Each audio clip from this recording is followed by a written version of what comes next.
zabıta müdürlüğüne getirin.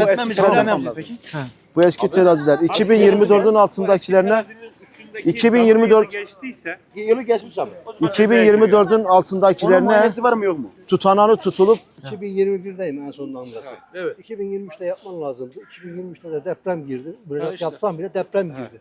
Beyan yapacaksın, terazini tutmaya gerek yok belediyeye. Onlar gelip yerinde de etiketleyecek yine. Şimdi ben anlatamam. giriş katta genel beyan bir muayene vereceksin. olacak. 2 yılda bir 2 yılda damga bir etiketi damga vuracak. etiketi olacak. Tamam abi.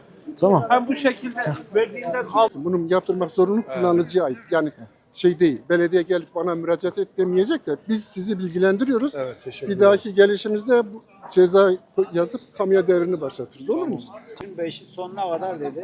Bunun manası yapılmış. Tamam. O diyen kişi sana evrağını ibraz etsin ki biz de ona göre bir şey demeyelim. Tamam Ben abi. Ama şimdi terazinin bak terazinin kimlik bilgileri yok. Seri numarası yok. Şurada zehirlendiği zaman ben seni nerede bulacağım? Şu şekilde kendi yediğim Nasıl bulacağım? Senin hani bir şey barkodun yok. Şey var. Evet, orada bir şey diyemem. kesinlikle kardeşim. Ondan sonra bunu üreteceğin bir şirket olması lazım. Barkodu kesinlikle olması lazım. Yani STK'sı olması lazım. Yani. Abi onu. bunlar yani Bununla doğru tarttığımız bununla kişi kesinlikle tabii- bak şey yapma. tamam abi. Tartıp 2 yılda bakmayasın. bir- Bunu kaldır hemen kaldırman lazım. Tamam abi. Tamam.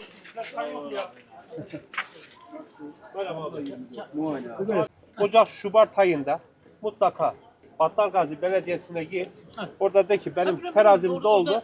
Bunun mühürünü, damgasını yapın ki ben de rahat ederim.